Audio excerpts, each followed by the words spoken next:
Welcome to the JT Music Podcast number 7. 7, yes. Indeed. This is our first thing we've done with our new studio. It's all finished. You can't see it, but we have kind of a grid system and a bunch of lights, and then we're soon going to get them synced up with the receiver so we can kind of customize them, RGB them all, and we could simulate police lights or thunderstorms with them. But there's a bunch of cool shit up here. We have a curtain system behind us and a green screen over there. It's pretty cool. I'm just realizing how much the curtains pad the sound. Yeah, it really sounds. It might not sound better here, but it definitely sounds. It looks better. We look better. We look healthier. Yeah, I think. Yeah, so we can kind of do have it fall off. Maybe in the future we'll kind of tie down the bottom of the curtain so it's more straight and black. And just kind of empty looking, but I don't know.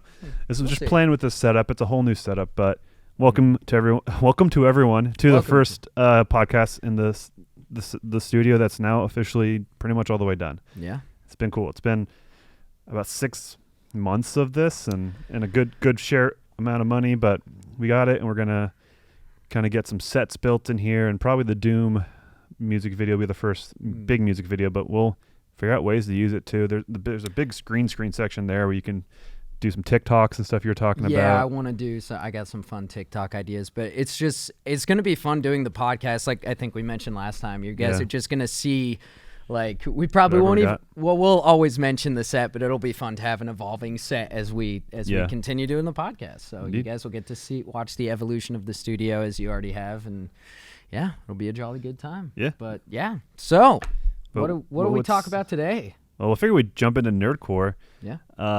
Just all about that and our evolution with it. But what's going on in your neck of the woods, I guess? Let's catch up. Well, the people want to know what you do. Still right now working on Overwatch 2 rap, but still in my, as I think mentioned last time, still in my high fantasy kick right now, which has been just awesome with 2 new great shows that are out, which Rings of Power and House of the Dragon.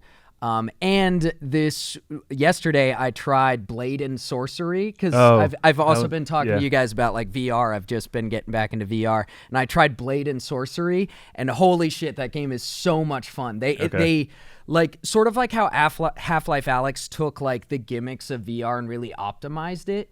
I think Blade and Sorcery did the same thing. You can climb walls, you can sprint by waving your arms, but it's not like in Gorn where you sprint and grab. Yeah, you if you remember, you just while you're moving, you swing your arms and you move fast. It's very intuitive. It's easy to jump and free run. It's really fucking cool, dude. So that's fun. But other than that, music has been great. Working on an Overwatch 2 rap right now. Got project for Scorn in the works, and Joins for a Bite and the Cult of the Lamb songs. Cult of the Lamb both popped off, which really is well. Super awesome. Yeah. And I mean, Cult of the Lamb, enjoyed that game a lot. Yeah. It always helps when it's something we like, but let alone when it's something we like, but something I really liked. That was a fun game. Yeah. And I never got into Hades personally or other roguelikes, but it feels like a good entry point, I guess, for roguelikes, and then the kind of building your own followers and your camp and all that stuff was a lot of fun. So I recommend that game. It's a lot of fun. Yeah, it looked like a lot of fun, and with the project itself, it was so it's hard to say what I really did differently with that project, but first of all, you helped me a lot by just giving me pointing specifically to vibes of the game. You showed me some of the gameplay, just told me some important stuff, which definitely helped lyrically and stuff, just putting more specific stuff to the game. But also when I was producing it, I just kind of tried not to overthink. I don't know. And I think part of it, again, it's hard to put into words, getting into artist mode here.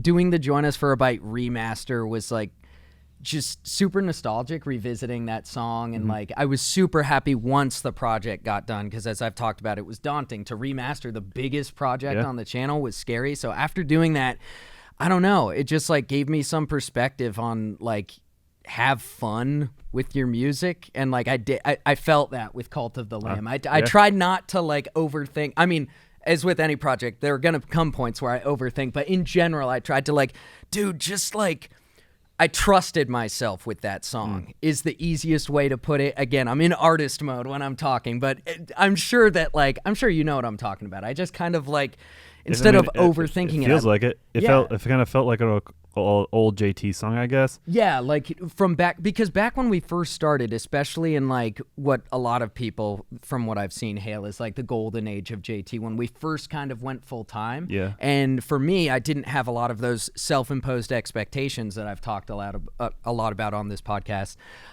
It was just kind of oh, a new FNAF game? Let's just make it. Oh, Undertale? Never heard of that, but these characters are popular. Let's make it. It was just a lot more I don't know, spur of the moment, having fun with it rather than one thing I've struggled with in the past couple of years is we're making a Doom song. It has to be epic. It has to be this big. And it's dude, don't think like that. That's just toxic. Yeah. So, I mean, if it's Doom and it's supposed to be epic, then it will be. Or it'll find itself typically. Exactly. Yeah. It'll find itself. So sorry if none of that made sense, but I know it'll make sense to somebody out there. And so it was just that those were some fun projects the past couple weeks. Especially with kind of a crunch at the end, just some things fell through. So then we didn't have a chorus, and so you busted the chorus out, and I was out of town in Vegas. So I'm in the Mandalay Bay hotel room finishing the video and uploading and all that stuff, and you're crunching it out too. That morning, pretty much,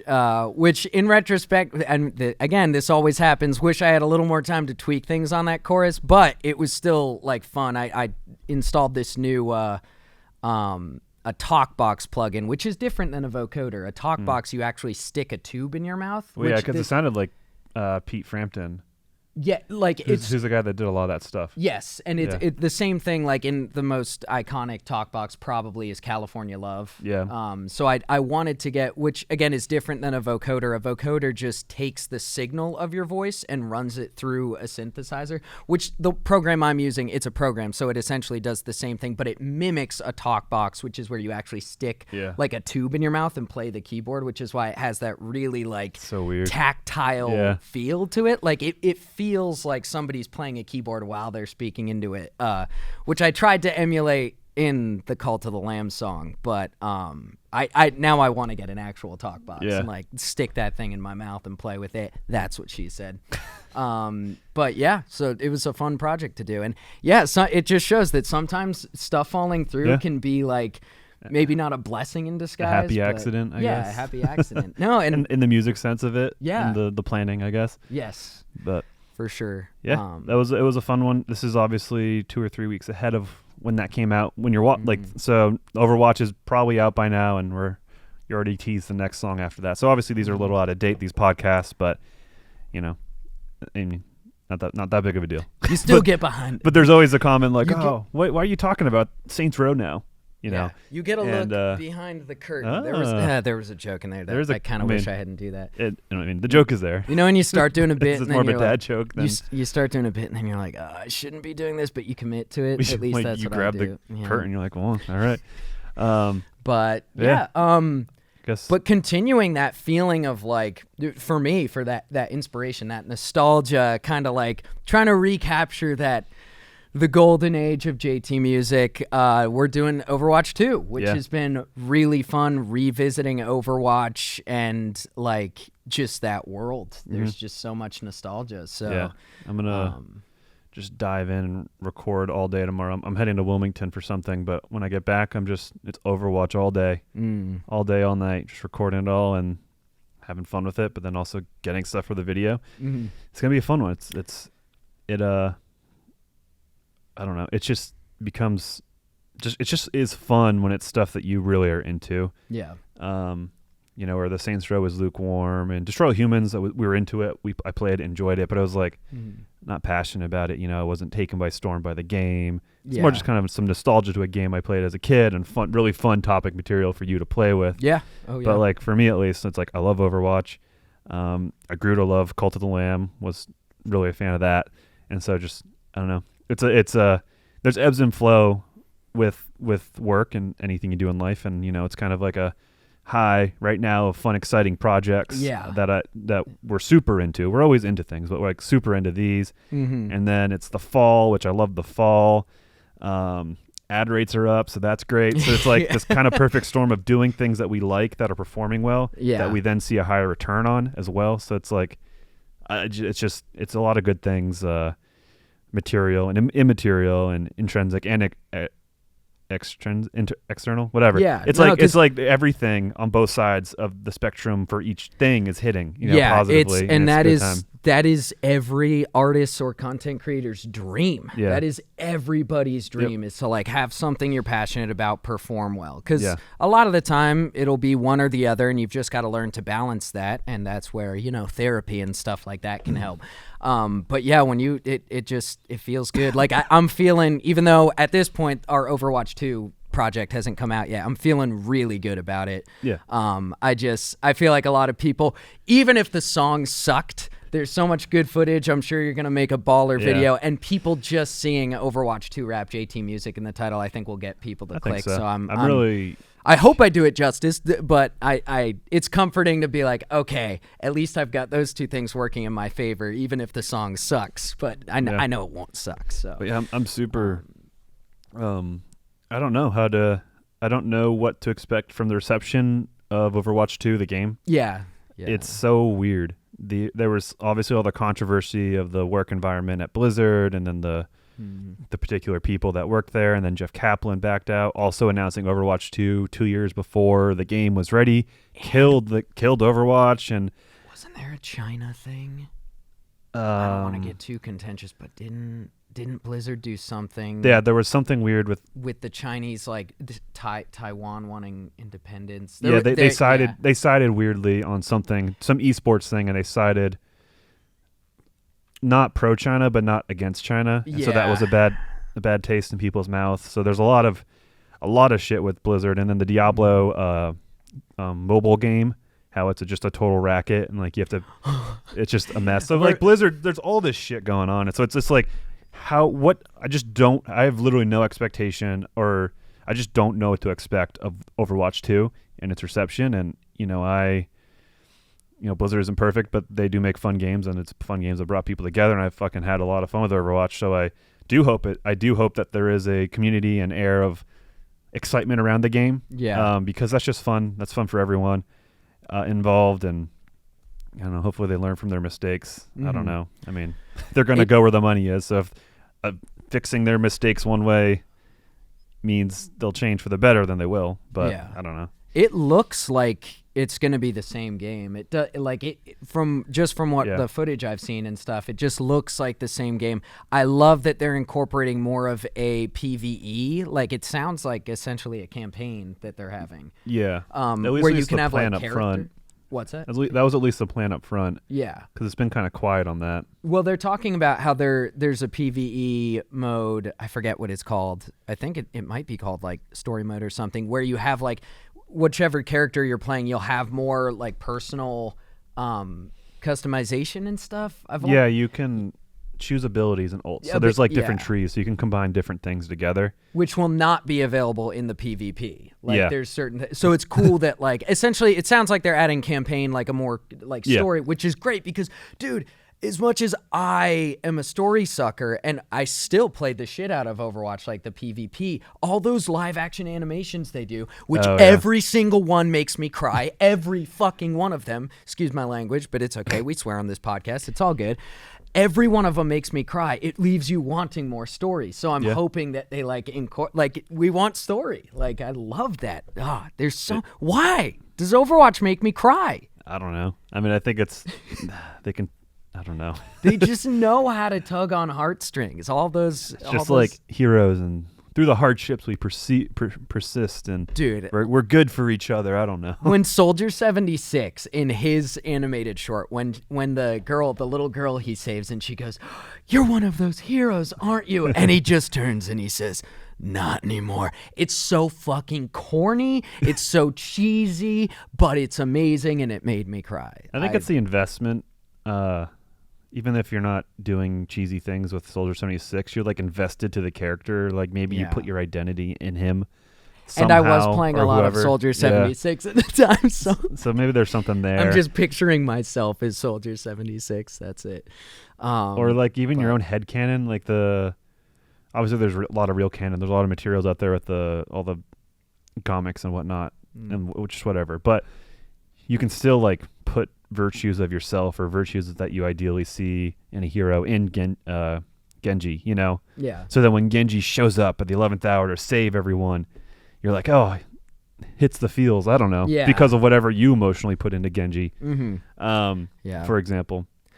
What they still haven't done is a Lucio animated short, which, They'll for get those to of it. you who know, and I swear I didn't pick, and you can back me up on this, I never picked Lucio because he's like the music guy. Yeah.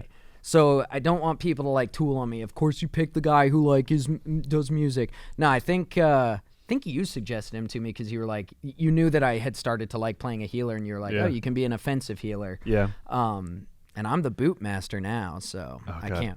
can't wait to get his boots back on. I did see in one of the, and of course they're not going to get rid of Lucio's boot, but I saw it in one of the trailers. I was like, okay, good. They kept the boop. The boop is there. My favorite, I love doing the boop, but then I started doing the Roadhog yank over an edge. Oh, yeah. Especially that one map with the huge pit in the middle. It's so much fun. And it's, I don't know, it's the ultimate troll to just keep doing it to people. It's so much fun. You pull them up so they're right at the edge and then they drop in. You pull them, you can kind of turn, you can kind of adjust the angle ever so slightly too. Yeah. Because they'll arrive in front of you. So if you are facing and you pull them in, like in your next to a cliff right here to your side, so if you pull them and rotate, I think it'll dump them typically. Nice. But I don't know, excited for Overwatch. It'll, I mean, I'll be playing it regardless if it's big or not. I mean, you can play it now fine, you know. The first one, but I think it's offline actually, so it's interesting. I think the game is offline for 2 days before they relaunch Overwatch 2, which is interesting. Like Overwatch cannot be played anywhere on the earth for 2 days, but and then you just get to play the same game. And I think it's for free for people who have it before. You can pay. There's season pass systems now, so I think they're monetizing. They're monetizing with the proven success that like Fortnite's had and Rainbow Six, because before they did the loot box thing, which was the thing in 2015, 2016, 2017, you know, and I'm sure it made them a lot of money, but now they're like, oh, while we're rehashing this, let's modernize our premium season pass bullshit. Yeah. So, which I feel like they could have just integrated into Overwatch 1. Yeah, me too. I like now the game is, and this is such a minor thing, but yeah, that like it's a minor thing, but like now it's always going to be called Overwatch 2. You'd think they would have just reintegrated, but you know, it's whatever. I feel very confident that it's going to be super fun, and I mean even the stupid mobile Diablo game and all its faults, people do say like it is a fun game. It's well made. Despite the bullshit, like the bullshit is bullshit, but I don't know. They know what they're doing there. Yeah. But who knows? With all the new leadership, also, I don't know. I don't pay attention that much to the drama of Blizzard. I mean, you forgot that China thing. Like it's just, I think it's just become nose blind to all the bullshit that all the stories around them. Mm-hmm. Plus, people love to start an uproar. Not that the stuff that Blizzard did wasn't sketchy, because I do remember some of that stuff. Even but I it was drives like, clicks, it drives engagements. You know, the people, people publishing the stories will push it, and then the people will engage with it because it's interesting and juicy. So it's like this self-propagating thing. Yeah. But But yeah. Anyways, what else is new in your life? What are you playing? What are you doing? What are you popping off? What are you? What are you smelling? What are you sniffing? Nothing too new. I mean, I just went to Vegas for like a AK-47 building course. So like I built an AK, like riveted it and like presses, like all these cool big tools. It was like modern day blacksmithing. It was like modern day blacksmithing, and I don't know, this company called Rifle Dynamics. They make like the best AKs arguably in the world, because it's just private. You know, like the factories in Russia and in Eastern Europe, they're all just mass factories, you know, and with machines and stuff. These are like handmade kind of things of art, which sounds dumb, like the fetishization. Whatever. But like as a thing, it's craftsmen making it really well. Yeah. With that said, they're just hitting it against the wall. They're hitting hammers. They're like adjusting. I like AK-47s are the weirdest thing. Like they could be truly made in a mountain if you had the right tools. It's just like blacksmithing. It's not gunsmithing. It's fascinating, and it was fun to make one. But spent some time in Vegas alone, which is always interesting because it's usually people go with friends and stuff.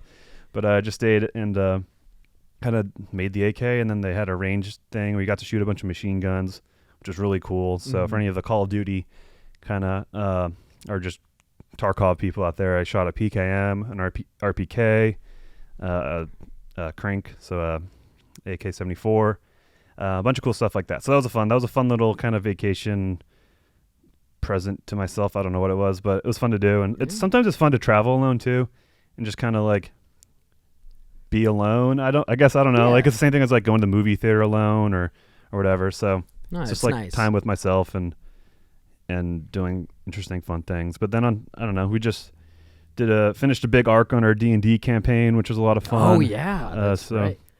I'm DMing and Christian and Patrick, who was in episode 5, and my partner and my old friend Kevin as part of the campaign. We all were in town because of the hurricane. Hurricane named Ian swept through, and it made for a perfect night where we got to. We had already played one session earlier that week, but because we were all hunkered down and our buddy Kevin is nearby, we got to have a bonus session that week, and During it ended up being a huge boss fight in the middle of a storm. The lights were flickering. Oh, and the story, we closed off that story arc so perfectly, too, because this evil cult was trying to summon a fire chaos demon, as they do, and we had to go on a side mission to find a sword of eternal frost that had the soul of an ancient dead king trapped in it, and that was the weapon that had previously killed this demon lord, and all I wanted... even though I was the one holding the sword, I didn't care if I was the one who did it. All I cared was I really hope this sword is the thing to deliver the killing blow. And in D&D, for those of you who play, you can't try to predict what's going to happen. That's the fun of the game, is that like there's all twists and turns. You never know what kind of wrench is going to get thrown in your plans, and that is what makes D&D so much fun. But I got to kill the demon with the frost sword. And like it was perfect. It was just perfect. I was like, oh shit, he has 12 HP. Christian's up. Yep. And I don't know, I might have fudged it so it would have happened, but it didn't. it was perfect, and it happened, and the rolls worked out, and he slayed the demon, and it was just perfect. It was a fun night. We started at like 7 and went till like 1:30 a.m. Like classic D&D in the basement, like just locked in for hours on end, and like eating snacks and just slinging drinks and like sodas and I think seltzers. You guys had to, and like even though I'm sober, I don't care if I'm around drinking, and if it ever does bother me, I'll tell somebody. But I did, like, it was for me, obviously I wasn't drinking, but it was just like, for anybody who's out there trying to get sober and you're at the point where you don't think you're gonna have fun again, you will. I'm just gonna say that you will, because that night was so much fun. And I think my favorite moment was at the beginning when we started going into the dungeon. I was actually like kind of scared, like in a play fun way. Like it was like this feeling of, in a video game, you know what's coming up. In a video game, when you get scared of something, but it's like, it's that fun scared. It's like you're in Skyrim when you go into your first dungeon and you're like, oh shit, I think I'm in over my head. And it's like a scary feeling, but you're having fun. I had that at the beginning when we first got in. You put down the big dungeon you had built and you had it all covered up so that we don't see what we're getting into. And I was like, oh God, is Luthor, which is my character's name, is Luthor gonna die? Like, and that like fear, that like, it was just like, it was a lot of fun to build an arc and then have a climax, because it's still ultimately a side mission. But I just like these like one-off side missions, retrieve things. Like I want to make I want to do it, but within a story. And so it was the final one, but it was like the beginning was like an assault on a fortress with like squads of like armies essentially, and so I hybridized Warhammer like kind of fighting with like all the D6s for hits and really stuff like that too, and it worked pretty well. You guys are just so strong. You're like the strongest level 3, level 4 players ever, and I'm super generous with my magical items that I give away. So I need to start scaling things better. It was a lot of fun. It's the first campaign for 2 people in it, and I think that's good. You don't want the first campaign for people, and like even I consider myself still pretty new to like D&D. You don't want it to be punishing. So. Plus, it's more fun for you because it is homebrew. I feel like it's easier for you to enjoy the story stuff that you've incorporated by doing that. So that's exactly, because the story beats can hit, and then if I have NPCs, they can kind of be my voice guiding you. If I need to, which I haven't really had to do too much. No, the exposition's been really good, dude. So and then the second part was the big dungeon. and the last part was a summoning, like the summoning room, and I was like, I had it like elevated, and like I had a little like summoning thing that had like a vaporizer, so like smoke was coming out of it, which was really cool. It got the juice really fast, so I had to like kind of turn it on and off. Yeah, it was funny watching you trying to fill it with the little cap, but so it was inefficient. so cool. Actually had this like steaming Where the pillar demon where would the come demon out. Yeah. got summoned. It was that was another Sick. thing, is like having the set pieces, which you've done such a great job of building the world, because when we first started playing, it was all just from imagination, which is how most people play. But having the world to visualize it is just it is such a beautiful combination of like playing pretend for adults and our love for like building like Legos and then like character creation. Yeah, it really is all that, and video games. God, it's a video games and storytelling. Like it's all three things you just mentioned, and the two other things I just did. Like it's so much fun, and having the in-person stuff is fun. But I think if you don't have that ability, there's dry erase board things. There's if you've got an old TV screen, get a plexiglass thing cut over and then hook it up to your laptop and use that as your board, and you can actually make it look really good with the tools that are out there. There's tons of people that have tabletop TV tables. It's really cool. Yeah.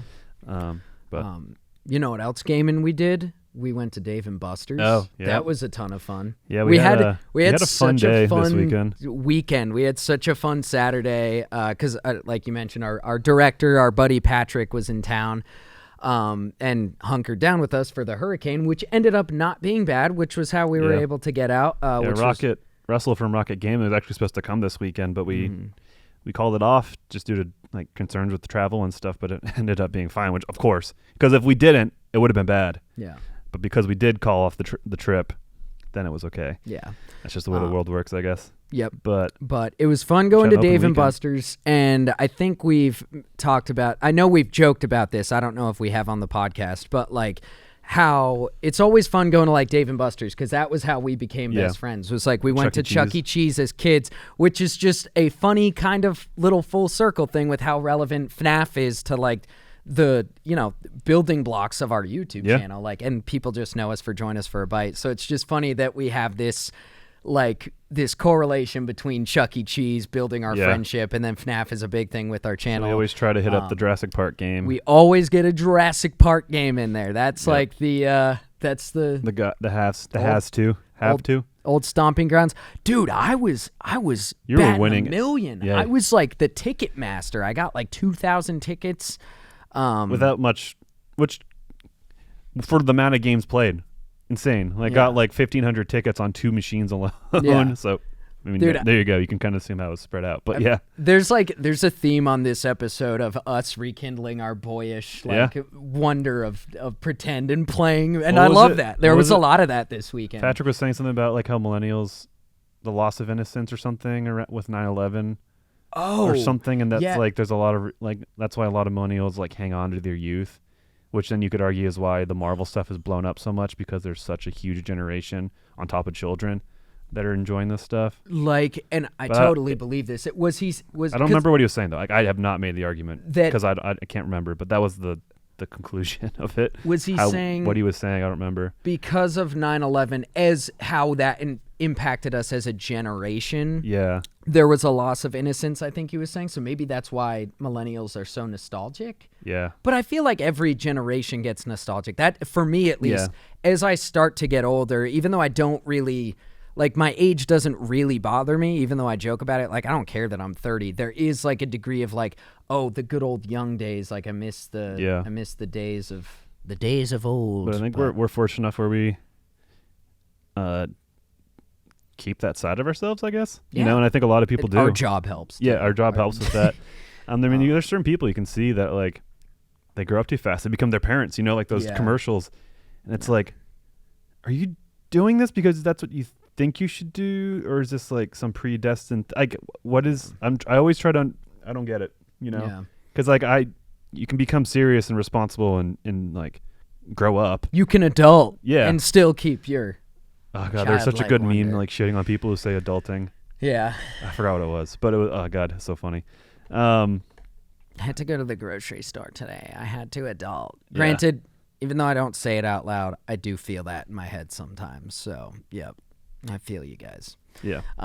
But, what were you saying? yeah, I don't know. Just keeping the nostalgia of the childhood, and we just had a fun weekend of. We went and bought toys. We ate ice cream. We went to arcade. This really was like a 12-year-old weekend. Yeah. But we watched movies, and which everyone does. But and then we started off with KBBQ, which was really good. Try not to overdo that because it's so good and it'd be easy to overdo. But the fact that it's like 40 minutes away is perfect. Yeah. Because then you don't. But if you never had KBBQ, it's an experience. Yeah, with like the pit before and you cook it. Yeah. It's like hibachi, but you cook it yourself, and it's it's just so good. It's a good time. We got Dippin' Dots. I had an extra large Dippin' Dots.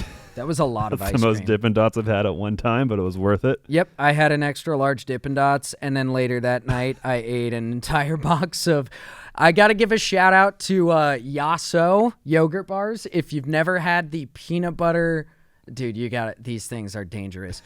They're chocolate covered with like crunchies in the chocolate. Okay. It's chocolate covered peanut butter frozen yogurt. All right. And granted, they're 4 bars. They're little. They're so good. Oh, they're dangerous. Like I can't buy more of those because I will just house them. But yeah, a lot of ice cream that day. A lot of dairy. But maybe that's why I didn't poop for 4 days. But hey, that's inappropriate. Not talking about it. But yeah, we've kind of jibber jabbered. I don't know if that's an expression for 30 minutes, but we did want to jump in which is good. I enjoy those. I think that I hope you guys do too. But the meat and potatoes of what we wanted to discuss was Nerdcore. Nerdcore. Oh no. What is Nerdcore? We lost the light. Oh, can we make fun of Russell for a second? What is Nerdcore?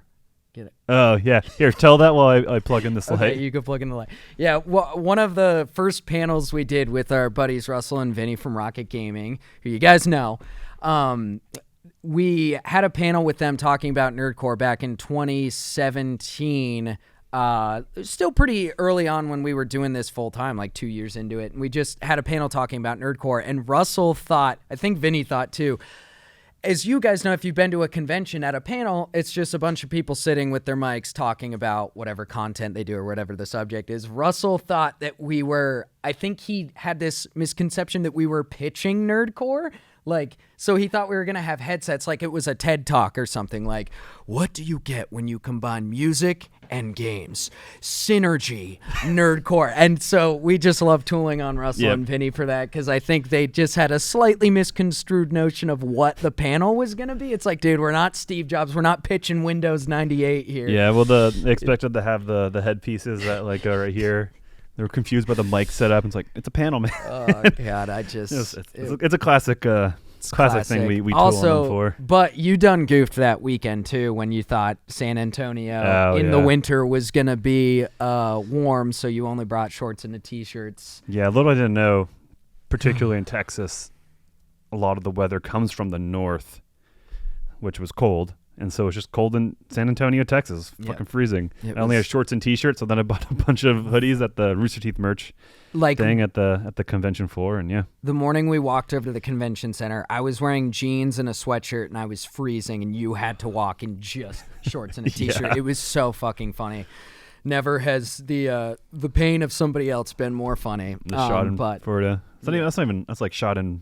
Funny. Schadenfreude is funny. But I wasn't necessarily getting enjoyment out of your pain. Funny. I was just laughing at it. Schadenfreude is like you like someone else's pain, which is my favorite word. But anyways, back to the topic at hand, Nerdcore. Yeah, so it's what is Nerdcore? It's interesting because a lot of people, it's used a lot, and I think it's great, and it's grown, and it means a lot of different things now. But I think, I think as it evolves, it's fine that it has different definitions, but I think maybe in some ways people have gotten away from what it was, or they just associate it with what they see now and they don't know where it came from. And it's not necessary there's no gatekeeping here, but it is like, it's a bigger world than I think a lot of people have come into or think it is. And so, and we're shooting a documentary about this. So it's like, I'm not an expert, but we're not experts, but we've been in this for like 15 years. We're making a documentary on it, talked to a lot of people, learning a lot of lessons, looking at a lot of primary sources on what this is, so it's like, I think we can speak to some authority on what it is. Absolutely. And yeah, so I don't like where to begin. You know, obviously it started with Frontalot, MC Frontalot, and he coined it nerdcore hip hop. Yeah. And pretty much, if you want to go to what nerdcore is, it is just the antithesis of what is cool. That's it. It's the antithesis. Like, so like nerdcore, like hip hop at the time, it's like cars, money, guns, bitches. You know, like the classic tired joke of saying what hip hop was. But at that time, I guess that's what it was. And so, you know, nerdcore was about how I don't have enough money to pay rent, or have a porn addiction, or I'm lame and I play video. Like, obviously these messages don't age well, but like that was kind of what it was. Yeah. And so for today to become cool and like cool things is interesting. Yeah. Which is totally fine. Like, whatever. But it is I don't know. It's just fascinating. It's hard to like pinpoint where I feel, and ultimately I'm just kind of a fly on the wall watching it. Yeah. But it is interesting seeing the change and the kind of, not the fallacies, but how some things aren't held up the way, I don't know. I don't know how to explain it. Yeah. Because then it gets to a point of like, it's almost just semantics. It's like, okay, now if it's not, because like we started like very typical conventional nerdcore, which was just like the Halo rap, the greatest ever, was just rapping about how good I am at a video game. It's funny. Well, it's also tongue in cheek. like, oh, my mom says I can only play till 7:30. Like, it's still like not cool. Yeah, exactly. Like, even though it's bragging about how good you are. Yeah. And then, like, as you guys know, as we developed and grew and changed over time, a lot of the songs started to be more serious about like themes in the game, about specific characters, and like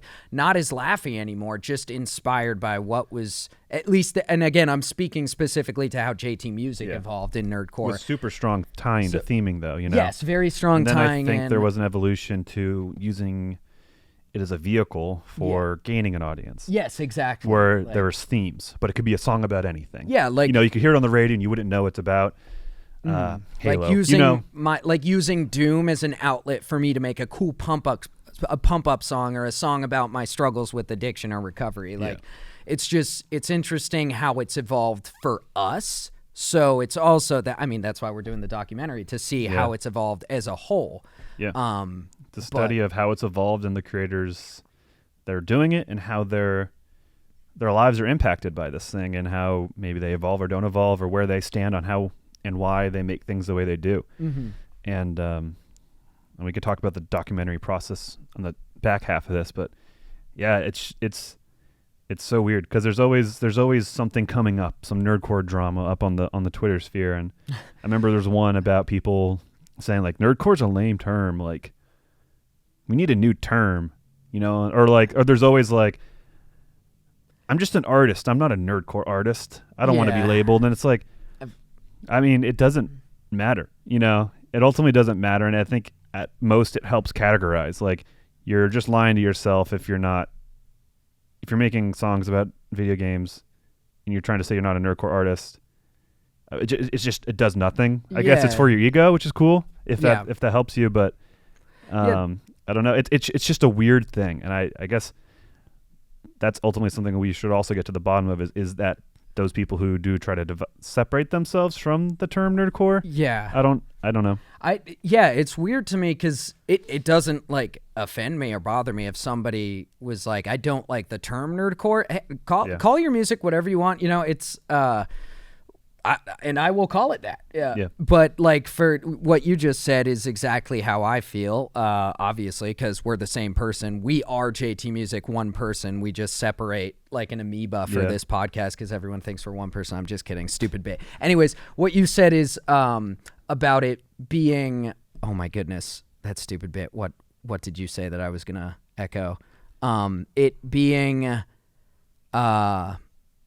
Oh my goodness! Your bit distracted me from the train of thought. Oh, I'm sorry, that was stupid. You said it's. I think. It's the best way to categorize it. That's what I was gonna say. Yeah, it's just categorization. Like, so for me, like the music I make tends to be about video games or like nerdy IP. So like, even if I make a death metal song that's about Cuphead, I categorize that as nerdcore. So I don't really care what anybody else would categorize it. Yeah.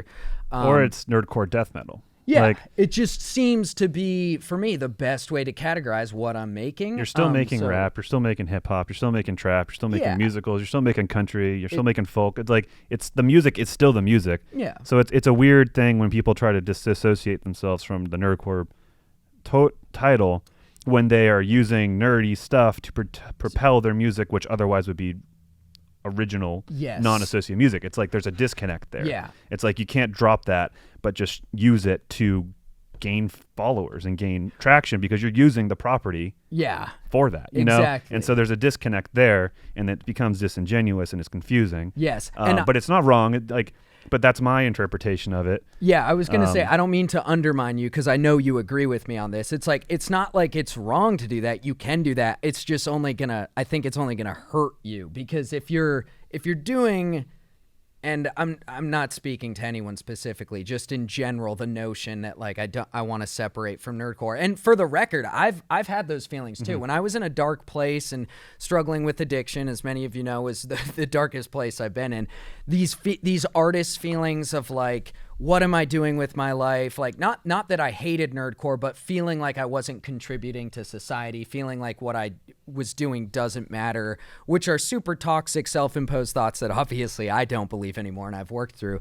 But those feelings of like, I've got to do something bigger than nerdcore. There has to be something bigger, and not wanting to lean into it. It's like, sure, if you don't feel like nerdcore is what you're making and you don't want to lean into it, that's fine. I just think if you're not leaning into what you're already doing, it's only going to negatively affect you, I guess. I don't know if that makes sense what I'm saying. I think so. It's like denying the reality of it. Exactly. Yeah. Denying the reality of and what your it's content not a crutch, is. and it maybe it is a lame word, but I don't know. Yeah. It's I don't know. It's just evolving fast, you know, and a lot of this could just be me being the old man, you know.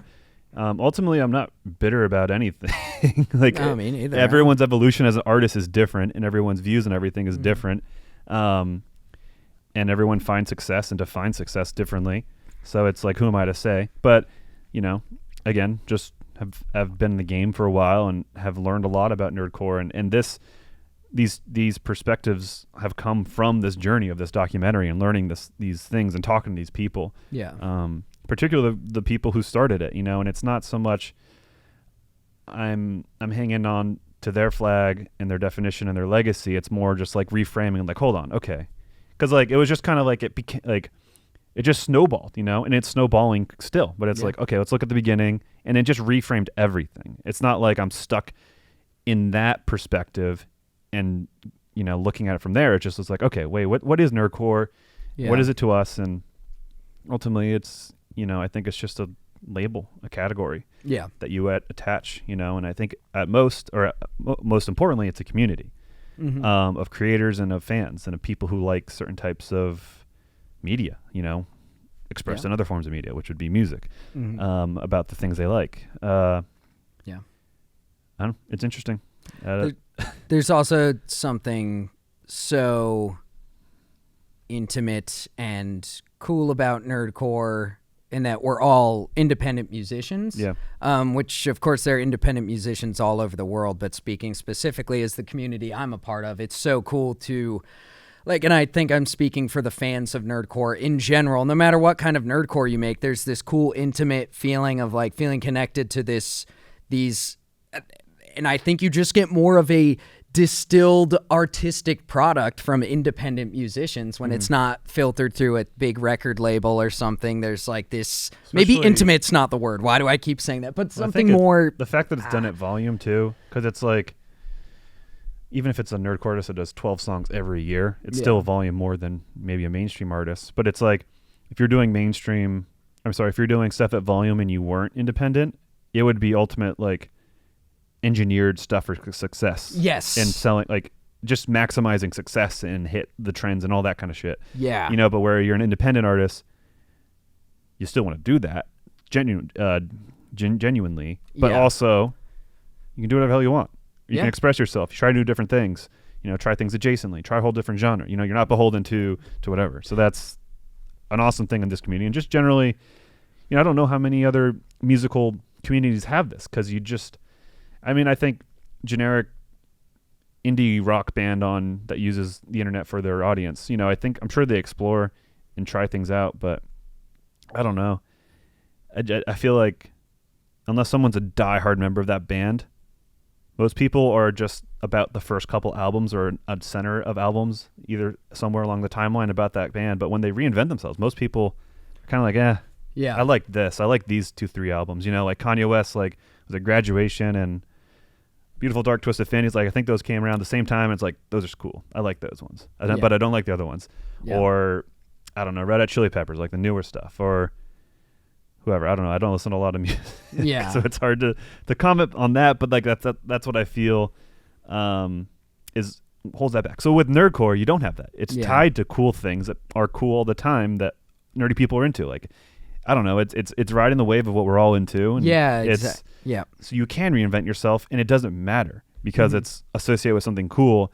And that will either spot you or enhance it, Yeah. Because you do a country version of something because it's a cowboy song or cowboy, like it's Red Dead, But if you can combine those two things, like trying something new and something popular, and it still allows that form of success, and the audience will also enjoy it, even if they don't like country music, or whatever. I don't know. For sure. That's something we specifically have been I've been very fortunate and blessed with, is that over the years we've done so many, as you guys know and have seen, we've done so many different styles of music and videos and stuff, and mixing that up and still keeping a pretty consistent growth and career doing it is incredible. And there was also something, I was going to make a little callback to something you said about like feeling, and I'm going back into artist mode where I'm going to talk vaguely about shit. Sorry, guys. But, like, feeling like a song was engineered for success, which can still mean it's great. Like, K-pop, that stuff is like...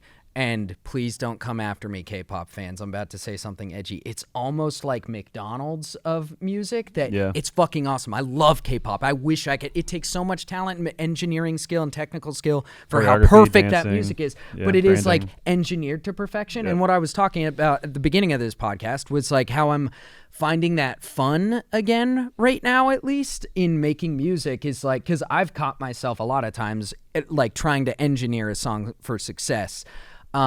Which of course you want every song you do to be successful, but like getting too technical with like my writing and stuff, and just like letting, like having fun with it rather than trying to let the song kind of make itself based on the game or whatever the inspiration is, rather than trying to engineer it for success. I mean, most of the things that have done well, at least like AAA game songs that have done well, it's just like it just leaned into the theming. Yeah. And like, what's the coolest trailer this thing has that makes me feel cool? Mm-hmm. Okay, let's try and tie that. Like, let's pull from that soundtrack. Whatever or they used the Vega, whatever, Beasts of America song for that BioShock Infinite trailer. That was a cool trailer that evoked a lot of cool things. Let's try and vibe with that. Beasts of America, something Vega. Dude, one of the first ones was the Mass Effect 2 rap. Yeah, 2 Steps from Hell. And 2 Steps from Hell. And I think you had the idea. I think you mentioned to me the trailer music from the Mass Effect 2. Yeah, you did. You were like you should use the music as inspiration from the trailer for Mass Effect 2 when we were making the Mass Effect 2 rap many moons ago. And I just fucking remixed it into the beat, and that song and chorus was like, that was probably one of the first epic JT, I think so, Machinima songs. I remember I was working at the equipment center at Ithaca in college. I was working at the camera equipment center, and one of my buddies, who I had told in class that I had a YouTube channel that I posted stuff to Machinima at the time, and I think he was a Machinima subscriber. And I remember he came up to me and was just like, "Oh, dude, by the way, I saw Machinima. I saw your Mass Effect rap. That was really sick." And it was just cool that this random dude in college happened to see our. And that was just cool. Born into Tyranny. Born into Revolution was one of the. Soon after that, I remember I was in Norway, and my mom's friends' kids, I don't know, they're probably like 10 and 12. Maybe a little bit older, but they that was the first time I saw like one of our key demographics consume something. Oh, really? And they thought it was the coolest fucking thing in the world. I was like, oh, cool. This is like, it was just really interesting. Damn. Because you don't see. I don't remember that story. Yeah. That's cool though. Damn. I came up with that chorus while I was taking a shit. Nice. I'd love telling that story, and I'm never gonna stop telling it. I was in my little tiny apartment in Ithaca, and I had started the beat, I think. No. I didn't come up with the chorus. I came up with the beat when I was shitting. Okay. I came up with the and for the record, my shit did not sound like that, but I like the idea that everybody's listening to Born into Revolution thinking, oh, this was the rhythm of his... Goes back and listens. Oh, my God. But no, I love telling that because you never know when inspiration's going to hit you. But the topic of what is nerdcore is interesting. It's just growing so fast, and I think, interestingly enough, the anime scene blowing up has exposed a whole new group, just millions of people to nerdcore. Yeah. Who that's their entry point, and so it's interesting that is nerdcore to them, you know, which isn't wrong. It's just it's different. It's different, and it's I guess it shows how big nerdcore is. Yeah. Because to them that is nerdcore, but that is a pocket of it. Yeah. And so that forced a lot of reflection and understanding, and you know, part of why we did the doc, and the doc's been a lot of fun. We're probably about halfway through filming it. But anything on the kind of conceptual topic of nerdcore? What is your definition, if you can define it in an elevator? I'll define that in a second. I just want to go off what you just said, is that like we're seeing this new evolution, because right now anime like pretty much is nerdcore, and I'm sure it was similar for the OG nerdcore guys, MC Frontalot, when they saw us getting popular on YouTube, which I know they didn't know about us like at the time that we started to get popular. They didn't become familiar with us, just like we didn't become familiar with them until like years later. I'm sure it's a similar vibe of like, it's changing, a little jealousy, a little feeling like you touched on a little bit, like feeling we're getting older. Like this is just the new, this is part of getting older. This is the new wave. I'm super stoked for it though. I mean, like I was saying, I think nerdcore is such a great outlet for so many immensely talented musicians and rappers and singers, and I'm just super thankful to be a part of it. But if I had to define nerdcore, to me, I've kind of talked about it. It's just like making music through whatever this is how you define it. It's like making music through whatever you're passionate about. Yeah. I like your definition of it. That's been my definition for a while. Yeah. It's just music on passionate topics. It could be video games, and I just always go to, it could be makeup. Yeah.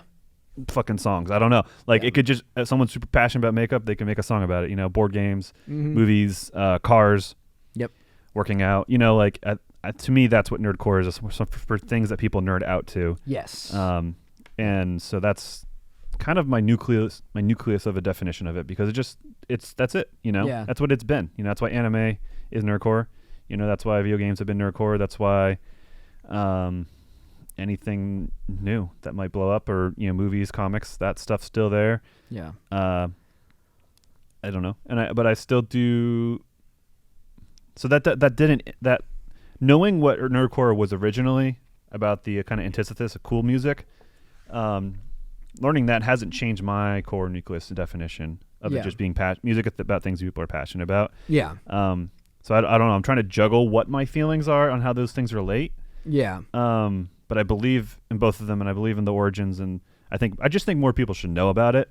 But I mean, ultimately, people are gonna pursue things the way they want, the way they're interested. So it's not like, I don't know. Maybe that's part of what the documentary is. So just some exposure there, people understand where it came from. Yeah. Because I mean, owe those guys a lot, but then also we don't owe them anything, and then anyone that comes after us doesn't owe us anything. So I don't know. Even when I say owe a lot, it's just like, I don't know. It's good to know how things. I'm a fan of the process personally. So to me, that's something I value. So maybe I project that. But I'm a fan of the process, and that's part of the process. That's part of the story of nerdcore. I think, to rephrase what you're saying, again, not undermining you. I know you agree with me. It's like we don't owe the nerdcore artists before us anything, just like any nerdcore artists who come after us. Even if they're making the exact same type of content that we're making, they don't owe us shit. Yeah. But I do feel a sense of like gratitude and respect for those guys, because even though, Frontalot has a very different, and MC Chris and MC Lars have very different fan bases than us, and different, they're in different pockets of the internet or the world or music in general. It still feels like they didn't pave the way for us, but it I don't know. There's a sense of respect and gratitude there. And also I know that if we were to hang out with all those guys, we'd probably all be best friends. Yeah. So that's been I guess it's just cool. It's a great transition actually to talking about the documentary. Yeah. Is that we've been able to hang out with a lot of people. And we all get along smashingly. I think, so the state of the documentary, about halfway through it, it's probably about 2.5 years of filming. That's just that's pretty par for the course for documentaries. But we have, we met with Nemraps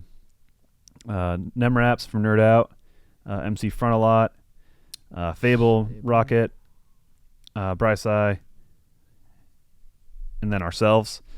And then we have a slate of people we're going to visit this year, and then we're going to in the U.S., and then we're going to London or going to the U.K. at the beginning of next year, and then we'll probably cap off filming with NPC 2023, and then that'll probably be a wrap on filming. We'll probably have some follow-up interviews, go find people where a story or storylines from a year ago felt like they come together 2 years later or whatever. And so, and we filmed NPC. We filmed us moving the office, which is more part of our storyline. We filmed a concert with the Four-Eyed Horsemen, which was Frontalot, Lars, Schaefer the Dark Lord, and Mega Ran. So we got a bunch of that stuff. We have all the kind of secondary source stuff that are given to us by the artists, or where they've kind of been on a talk show or whatever. We can pull that kind of stuff. But that's kind of the quick of it, of the production of what we're filming and whatnot. But it's been a lot of fun. It's been a lot of fun to be a part of a project like this, and we're working. So it's me and Christian, and then the kind of director of photography, kind of the guy doing everything technically is Alex, who is also the DP and owner of Wallaby Studios or Wallaby Films, that we've been partnering with all our music videos. And then Patrick is also co-producing it with us and kind of running lead on interviewing the interviews themselves. And so great at. Yeah, so that's why we have him do it. Yep. So that's kind of the behind of the documentary. And again, the timeline, I wouldn't hold my breath for 2023. Maybe 2024 we might have a cut of something to premiere at MPC in some form. Maybe we'll rent out a theater at MPC 2023. Yeah. But yeah. And if you guys haven't seen some of the teasers that we've released, so I'm really excited to see it's going to look even beyond more professional than I could have even imagined. And we already know how good of quality these guys, Wallaby, that we work with do. So I can't wait. And we're working with an editor outside of Wallaby. Yeah. Because from everything we've seen about documentary, it's better. It's good to have someone who's not there editing it. I think that's a good idea. That's a good practice in general, is like when you're editing something, because you want a fresh pair of eyes, because editing really is, for people who don't know editing, it's like it shows that every step of the process is equally important, because you'd think, and I don't blame people who think, because I've talked to people who think like editing was my study in college for that. I went to film school, talked about this, wanted to be an editor.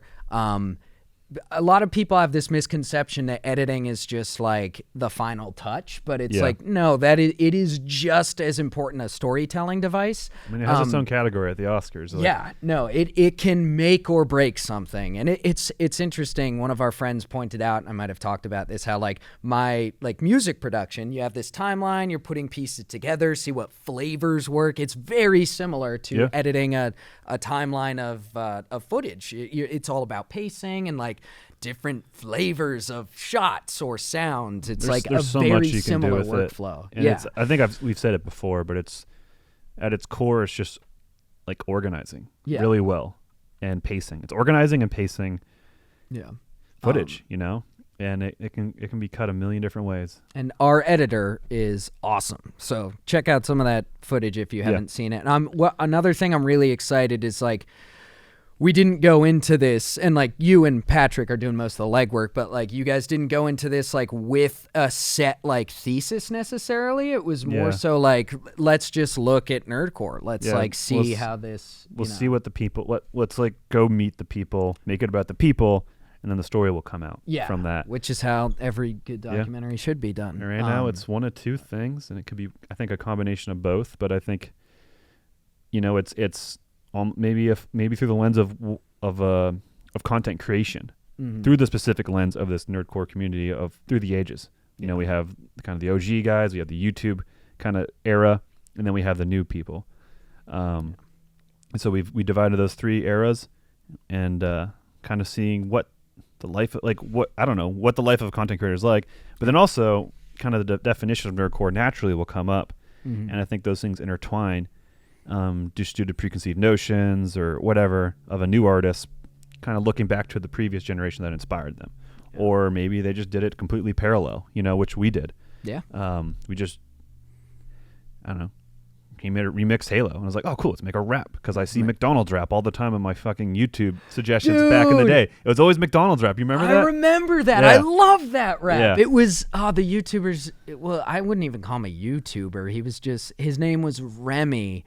I know somebody watching this is gonna know. He made a World of Warcraft rap. I would definitely call that nerdcore. He just made these goofy like raps, and he was so charming and funny. I wonder if he still makes stuff. He made World of Warcraft rap. He made a McDonald's rap. I remember my favorite line was, he was in the drive-thru and he's like, something Ain. He gave me the diet. Don, I'm not trying to drink aspartame. I'm ruining it. God, my bits are terrible. I got today. the idea. Yeah, but it was, I remember that. Fuck. But at least if that's the line you want to look at, going into nerdcore was that we didn't know who Frontalot was. Yeah, we didn't see what anyone else was doing. There was Halo raps. We didn't see those. Like it was truly, he made a remix. I saw McDonald's rap. I was like, Halo rap. Yeah. I was messing around with Machinima. It was just, I don't know. That's wild. It's not that original of an idea either. That's the thing. That's why other people happen. Like I think Fable wasn't aware of this stuff. Yeah, he wasn't. He came upon it on his own too. Mm-hmm. And I think even I remember reading or seeing a Megaran interview where he's like, "Yeah, I just started doing this. Yeah, I didn't know other people. I know. I'm pretty sure that's how Nem started too. But I remember Nick told us I think he started making COD raps for fun, and then when he started uploading them so his friends could see, and then he saw that there were other people making them. Because that's how I think all of us stumbled into nerdcore, by just combining our passions. I always tell people that we literally just combine video games and music. But thinking back to that guy Remy, I can't believe we've been doing this for almost 15 years and never given that guy a shout out. I can picture the thumbnail. Not that me too. Not that we owe him anything, but he was definitely an early inspiration. Same with like Bo Burnham, John LaJoy, I'm sure we've talked about, but I forgot about Remy. Yeah. Go look up Remy's McDonald's rap. It had like a lot of views too. That was a different age of YouTube when there just wasn't that much stuff. Mm-hmm. It's a good time. I'm gonna go watch all of Remy's videos today now. He was just like so, I don't know. He had a certain, I hate when people say he had a certain je ne sais quoi, but he did. I guess kind of on the documentary, we've seen different parts of the country, which has been a lot of fun. You came on the Delaware trip. Delaware. And then you're coming, which is the only one you've been on, but you're coming to the next two, which is in Phoenix and in LA. Which will be my first time in LA. My first time in LA. I can't first time wait. In Phoenix too. I can't wait to see LA. I can't wait for my body dysmorphia and self-consciousness to go through the roof, but I'm going to have a lot of time just ogling all the beautiful people. Yep. Honestly, probably going to be checking out the guys more than the girls, just because you guys know how I admire a good male physique. So many people are confused by all that. Probably. Oh, so I don't. Yeah, sorry, I don't. No, don't contextualize. I don't mean to like. It's kind of a bit that like because I work out, I have an immense appreciation for like a built male physique, but I'm not trying to like queer bait or anything. I didn't think you were. Because I love, you guys know we love our LGBT. But anyways, I'm gonna be checking out the dudes in LA. I can't wait to go visit. So those will be fun. But before we had been to Charlotte, we had been to Central California coast and Berkeley. Oh, and Austin, Texas. So that's where we've been. That's where people are. It's no secret for most of those, but I won't directly say who's where. yeah, we're gonna dox everybody. What is Nerdcore? Let's start by all of their names and addresses. And we'll show establishing shots of their homes, which we don't do. It's been fun to just kind of see people in their home and see their offices and their studio setups. It's been really cool, and see what each of everyone has. And it's kind of funny. They're all kind of the same, but it's also like the different flavors they add into it. Yeah. But it's been a lot of fun to travel and see different parts of the world just as a tourist. Like, I don't know, like Berkeley was really cool. And, like seeing that area is like, dang, that kind of be a nice place to go to college. Obviously, it probably cost me like $80,000. Oh, yeah. And on top of all the cost of living and all that dumb stuff. But seeing San Francisco is interesting, and the things that people say about it were pretty true. Yeah. Like the poop on the ground and whatnot. But had there's no poop in this area. But there was like the best taco place in Orangeade ever in my life. That was just pure bliss.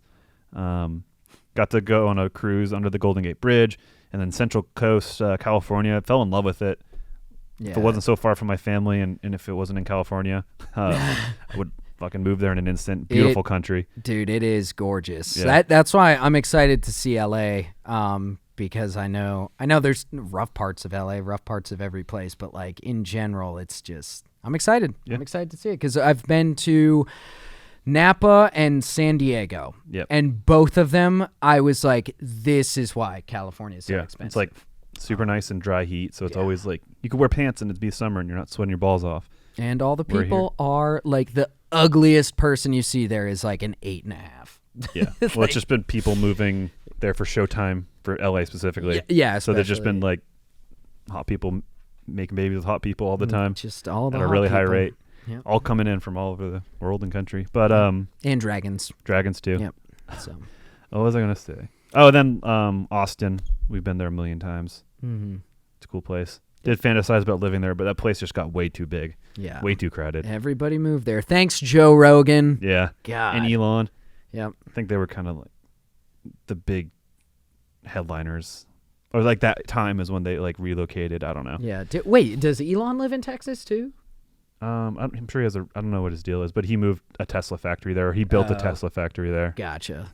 Where it would have been built in California. Gotcha. But he's like, no, screw that. Because he's trying to be like all, well, whatever. Anyways, but yeah. Yeah, and then in Delaware was Delaware. Yeah, Delaware. Sorry, Brian, if you're watching this, your home was beautiful. Where you live is beautiful, but in general, Delaware, it's out there. It's out there. Yeah, we didn't go to like Wilmington, but like it's way more rural than I expected. Super rural. And we were also there in like between winter and spring, so everything was dead. I'm sure like in the summer, it's probably has a pretty fall with foliage, but it was. Let me put it this way: in Wayne's World, when they're on the green screen goofing around at all the places, and Wayne goes, and it pops up Delaware, and Wayne goes, "Oh, I'm in Delaware." That's kind of how it felt. Yeah. But there was a casino there. And it was really fun hanging out with Brian, and I think Brian's follow-up on the doc is the one I'm like probably most looking forward to. Yeah. And it was just really cool to me. For those of you who know Bryce, he was one of the OG Nerdcore guys, just like us. Yeah. And so it was really cool to meet him, and he's just a wonderful, like invited us into his home with his family, and we just had a great weekend with him. He's a beautiful soul. So it's fun just meeting people because there's a face people put online, or there's just a different energy, even if it's positive or negative, and meeting people. Dude, with Brian is so different. Mm-hmm. I know I'm harping on Brian right now, Bryce, but I just gave away his real name. Shit. Bryce, nobody could have gathered his name's Brian. It was cool because we kind of knew him from talking over the years, but getting to actually meet him, because he was a big person. He was kind of a personality in addition to a rapper, so it was really cool to, like you just said, just meeting the actual person. Yeah. And we like, I looked up to him too. Yeah, he was still do. I mean, he's a great man. Pretty business minded early on when the game, that was it. He definitely set an example and set some trends in his own way that we emulated. Oh, for sure. So 100%. Yeah. And then, meeting Frontalot was cool. Getting to know him on a more intimate basis was really neat. Yeah. Obviously Russell and Fable and Nem we know pretty well. Yeah. But, it's good to see old friends, and it's good to kind of meet new people or kind of build up the ones that you've kind of are acquaintances with. Mm-hmm. So it's cool. And it's cool just meeting people and seeing how they live. Like what we do is so weird. So it's different and unique and niche. So it's cool to just kind of see other people's lives, I guess, that do the same thing. Mm-hmm. It's just interesting. See how the other half lives. I don't know if that's the right usage of that. I just wanted to say that. No, it's... Yeah, I'm excited to go over to the UK too and see how...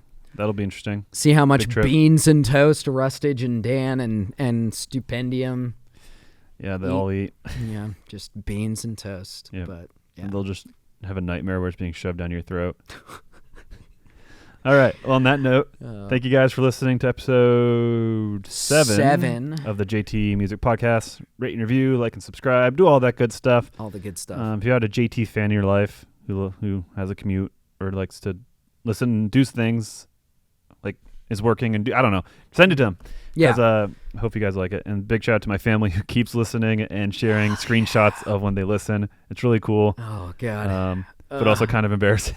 I forgot about in terms that. of not, I don't know, just oh man, what did I say? Blah, blah, blah. No, yeah, we talked about that one of the last times. Is that it does make you a little bit more oh, my brother's going to hear this. Yeah, but it's okay. We love you guys. Stick around because wait till you see all the character development on this podcast is going to be off the charts. The romance, the intrigue. I mean, this is a story-based podcast. This is going to be like Game of Thrones, but a podcast. So subscribe now. Get in on the ground floor. It's going to be big. So, all right. Yeah. All right. Well, bye. Bye. We love you guys.